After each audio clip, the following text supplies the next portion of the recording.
Hi guys, my name is Nikki. I'm the owner of Berkshire. I'm sure I've met you by this point, but if I haven't, I can't wait to meet you. I can't wait to get to know you and watch your career grow while you're hanging out with us at Berkshire. So I just want to take a couple minutes to tell you how Berkshire started, where we're at now, and where we're headed. As you can see, I'm totally filming in my car. We were super busy at work today and there was literally not a quiet space for me to do this, so I had to just be adaptable and flexible, and here I am in the car. So Berkshire opened its doors for the first time in 2004. A lady and her father were developing the medical plaza that we work in currently. He was a contractor. He was just kind of building all of that out, and she decided she wanted to own a salon and day spa. So her dad actually built it out for her in 2004. I think they opened January 2nd, right after New Year's Day of that year. I came on the scene around 2007. I was going to Oklahoma State and I had 2 jobs, and I was just living that poor kid college life and needed a 3rd job to make ends meet. So I answered an ad on Craigslist, which I don't even know if that's a thing anymore. You may not even know what Craigslist is, but there was a job listing. So I came in, I did the interview, they hired me outright that day and started me working front desk. So I worked front desk at Berkshire for a couple of years. I loved it. I loved the girls I worked with. I loved the people that I came in contact with every day. The industry was fun. I always had really enjoyed fashion and beauty. So I started at Berkshire. I think I was 21 when I started. So that was in 2007. In 2009, at that point, they had moved me up a couple times. So I had started at front desk, moved to assistant manager, moved to manager. And in 2009, I was managing, and the owner called me and just said, hey, things aren't great. In 2009, we were in the middle of our most recent economic recession. So the economy is not good.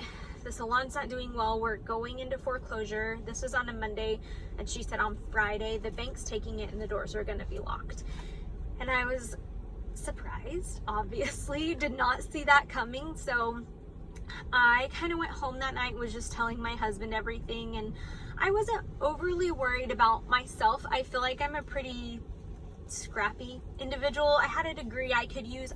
I could find a job for myself, but I did feel really bad for the people who had spent years developing their careers, growing their clientele at Berkshire, who had families to provide for.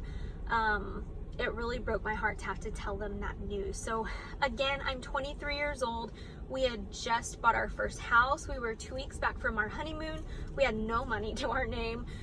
So I just went home and we called every respectable adult we knew in our lives and pitched the idea of them buying Berkshire. So we pitched it over and over and over that night and just got totally rejected over and over and over. So I felt defeated by the end of the night, and you know, everyone was pointing out the obvious. It's the middle of a recession. It's a salon and day spa.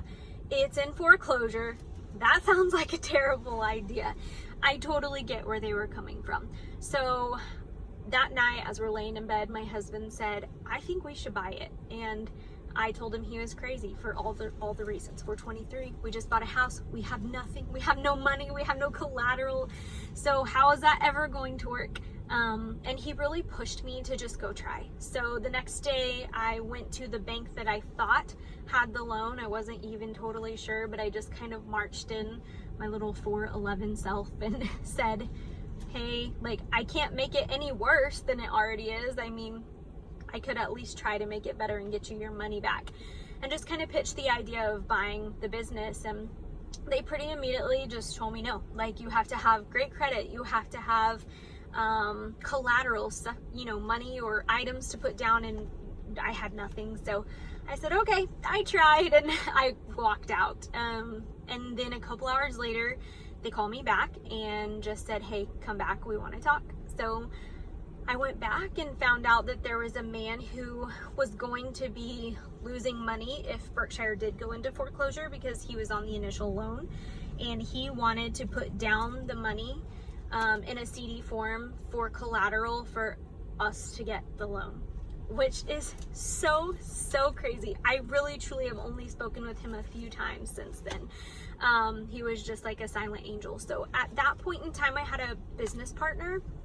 She was a hairstylist, and she was kind of the yin to my yang right in the very beginning, and we did business together for a long time. And then she was a little bit of a gypsy soul, so she eventually moved to Maui and is like living her best life on the beach, and I bought her out. But at the time she was there with me, so we just kind of hit the ground running, and that was in 2009 when we bought it. Started learning about leadership, growing people, developing people. My degree is visual communications and marketing, so I really knew nothing about the industry other than what I had learned in my time working there. So I just immersed myself to learn as much as I possibly could for this industry. So anyway, that was in 2009. In 2012, there was an empty lot 2 buildings down from where we were. We knew the people that own the lot, and they basically said, hey, we're gonna build there. We think you should move over with us. You could have the whole bottom floor and just build it out how you want. And that was just kind of always a dream that we had. So we jumped on it, and that was another crazy move. We didn't have the money or the resources to do that, but we just said, you know what, like, let's just build it, and we'll grow it. We'll get it there. So that's what we did. We built in 2012. When we first took over, there were 6 employees, and then myself and my business partner, so 8 total. And on any given day at Berkshire, we have upwards of 40, 50 employees. So it's grown a lot, and the coolest part has just been watching the people grow, hiring people when they're 18 or 19, starting their careers, and watching them get married and have babies and buy houses and just live the dreams that they always had when they went to cosmetology or aesthetic school or massage school or nail school. And even some of our desk people were people who didn't think they would be in the industry, like me, and have been with us for a decade. So it's been super cool to watch it just grow and develop, and I'm really excited about where we're going. So we're opening our 2nd location in January of 2021. That's approaching rather quickly, and we're so pumped about that. We've talked about it for years, and so that's finally happening. And I really just think our boundaries are endless, and I'm excited to see where Berkshire goes next, and I'm excited to see what part you play in it. So I hope that gives you a little bit of info about the history of Berkshire.